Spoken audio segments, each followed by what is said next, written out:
Thank you very much. Thank you. Thank you very much. Very special place and a very special day. Thank you to Vice President Vance, doing a terrific job. Thanks also to a man who has devoted his life to service members and veterans, Secretary of Defense Pete Hegseth, who's doing really well. He went through a lot, didn't he? But he's doing really well. He's a tough cookie. That's what we want, is a tough cookie.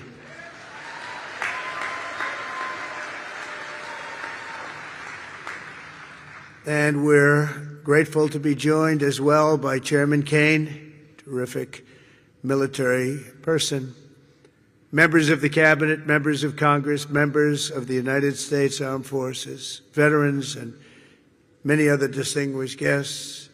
We gather today to honor the incredible service members who rest in glory in this cemetery and burial grounds around the world and in 1,000 lonely places known only to God. In every hour of peril and every moment of crisis, American warriors have left behind the blessings of home and family to answer their nation's call. They've offered all that they had within them and given their last breaths to each and every one of us that we might live safe and breathe free. This morning we pay tribute to their immortal deeds. We share in the sorrow of their beloved families, and as one nation we give thanks for the ultimate gift they have so selflessly given to all of us. These warriors, and that's what they are, as great, great warriors, picked up their mantle of duty and service, knowing that to live for others meant always that they might die for others. They knew that. They asked nothing for it. They gave everything, and we owe them everything and much, much more. Each of the service members who have made the supreme sacrifice for our nation has also left an unfillable void and an unbreakable silence in the lives of all who love them. For the families of the fallen, you feel the absence of your heroes every day in the family. These are great families. These are wonderful families. In the familiar laugh no longer heard, the empty space at Sunday dinner, or the want of a hug or a pat on the back that will never come again. Every Gold Star family fights a battle long after the victory is won, and today we lift you up and we hold you high. Thank you, thank you, thank you for giving America the brightest light in your lives. It's what you've done. We will never, ever forget our fallen heroes, and we will never forget our debt to you. This Memorial Day is especially significant as we commemorate 250 years since the first American patriots fell on the field of battle. 2.5 centuries ago at Lexington Green, Concord Bridge, Bunker Hill, brave Minutemen and humble farm boys became the first to give their lives for a nation that did not yet have a name. With their deaths, men like John Brown, 23, Samuel Hadley, 28, and Abner Hosner, 21, ignited the flame of liberty that now lights the inspires everybody and the entire world. Those young men could never have known what their sacrifice would mean to us, but we certainly know what we owe to them. Their valor gave us the freest, greatest, and most noble republic ever to exist on the face of the earth, a republic that I am fixing after a long and hard 4 years. That was a hard 4 years we went through.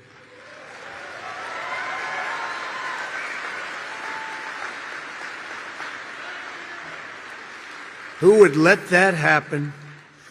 People pouring through our borders unchecked, people doing things that are indescribable and not for today to discuss.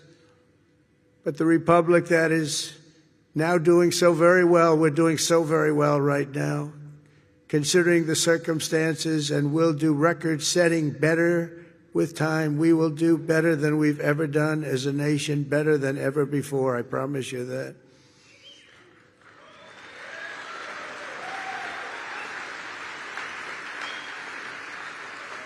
In every generation since, at Trenton and Yorktown, at Vicksburg and Shiloh, and in faraway places with names like Chateau, Terrari, Anzio, Iwo Jima, Quezon, Kandahar, really just a few chosen names, and these are names that have become so important on the altar of freedom. They plunged into the crucible of battle, stormed into the fires of hell, charged into the valley of death, and rose into the arms of angels. The sacrifice that they made was not merely for a single battle, a long-ago victory, or a fleeting triumph, decades or centuries past. Their sacrifice was for today, tomorrow, and every morning thereafter. Every child that lives in peace, every home that is filled with joy and love, every day the Republic stands is only possible because of those who did what had to be done when duty called, and the cost was everything to them and to their families. Our debt to them is eternal, and it does not diminish with time. It only grows and grows and grows with each passing year. The greatest monument to their courage is not carved in marble or cast in bronze. It's all around us, an American nation, 325 million strong, which will soon be greater than it has ever been before. It will be. And so today we uphold the memory of our heroes as people have done since ancient times by telling their stories and exalting their names. Senior Master Sergeant Elroy Harworth was a young, beautiful man from Earhart, Minnesota, when he enlisted in the Air Force and was sent to Vietnam. 59 years ago this very week, Elroy and his crewmates climbed into the dark skies over Da Nang on a classified mission known as Operation Carolina Moon. Their aim was to blow up a key enemy bridge, and while other crews had tried and failed, they were determined to try and get it done in face of extreme danger, and they knew how bad it was. As their C-130 closed in on its target, and Elroy jockeyed his 5,000 pounds of explosives into position, the aircraft came under unbelievably intense fire. They'd never seen anything like it. Try as they might, they were hit as the plane swung low and they went down deep in enemy territory. Elroy was just 24 years old when he gave his life for America, leaving behind a beautiful young wife who was 7 months pregnant. That meant Elroy would never know the joy of meeting his son Troy or seeing him grow, and he would never have the pride to watch his son follow in his father's footsteps and serve 2 decades in the U.S. Army. Sergeant First Class Troy Harworth is with us today, joined by his wife Sonia and their son John, the grandson Elroy never got to hold. Thank you, Troy, and thank you, John, and above all, thank you, Elroy. Thank you very much. Please stand up. Thank you, wherever you may be.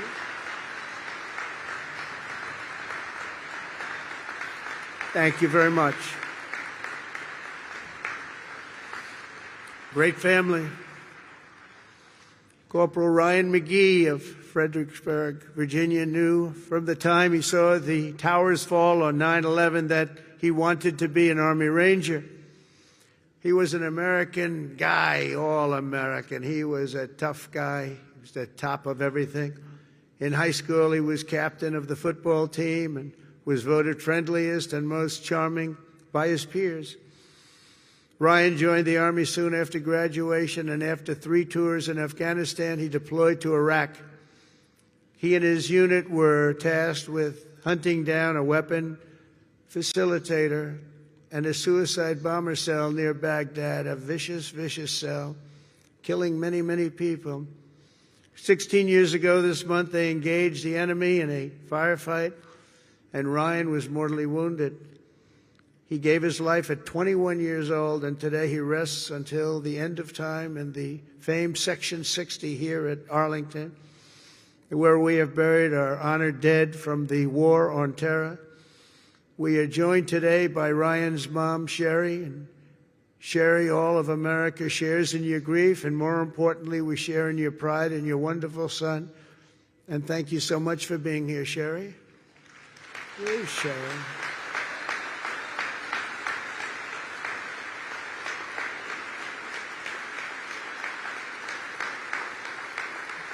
Thank you, Sherry. Thank you very much. On behalf of everyone. This crowd is so big, she's hard to find. Once I saw her, she really stands out.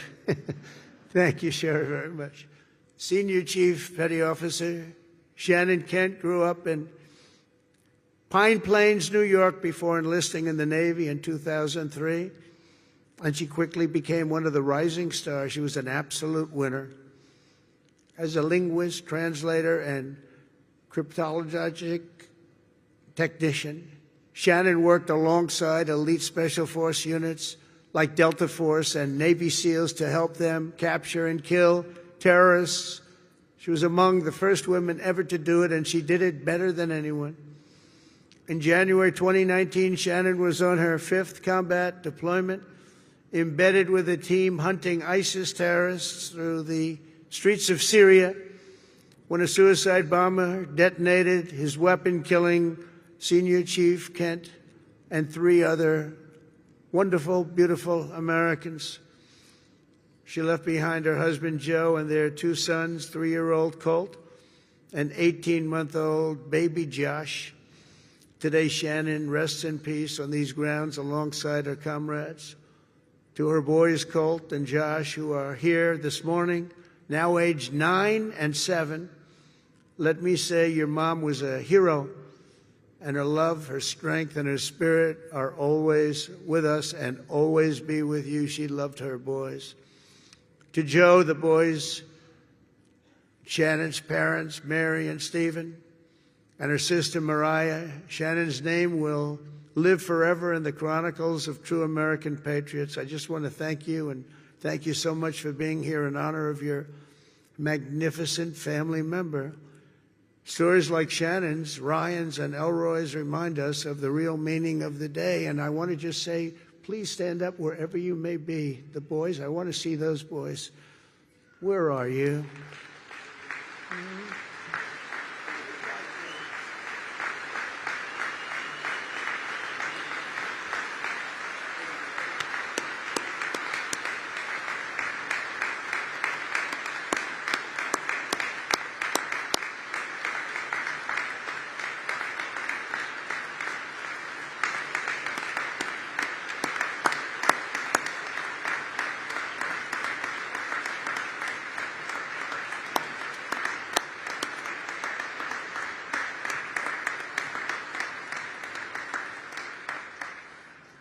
Yeah, good-looking guys.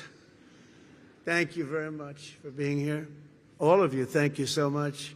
We should never forget, even for a moment, that freedom is a gift of the highest cost and peace is won at the most precious price. These extraordinary American heroes and their immense and ultimate sacrifices, they offer only the faintest glimpse at the infinite grace we have received from all who laid down their lives for America.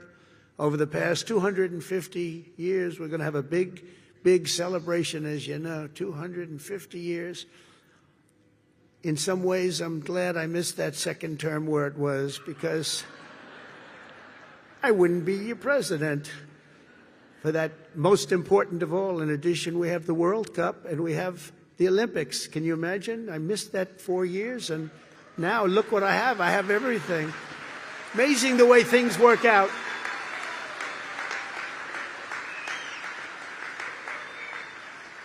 God did that. I believe that too. I did it. You know, I got the World Cup and I got the Olympics. The 250 years was not mine. I'd like to take credit. But I got the Olympics, I got the World Cup when I was president. And I said, boy, it's too bad I won't be president then. And look what happened. I turned out, and we're going to have a great time. We're going to have a great celebration. But most important of all is the 250th anniversary. That blows everything away, including the World Cup and including the Olympics, as far as I'm concerned.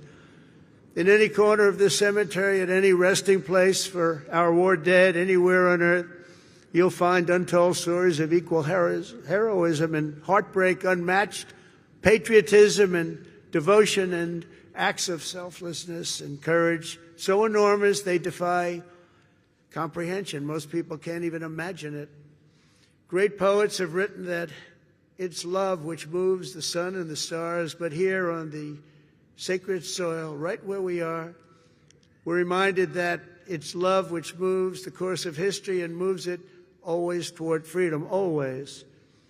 From Bunker Hill to Bastogne to Cantigny to Coral Sea, from Gettysburg to Guadalcanal and Concord to Kabul, America's best and America's bravest have fought, bled, and died so that we could pick up the torch of liberty, raise it high, high, high, and carry it onward to places they could never have dreamed of before.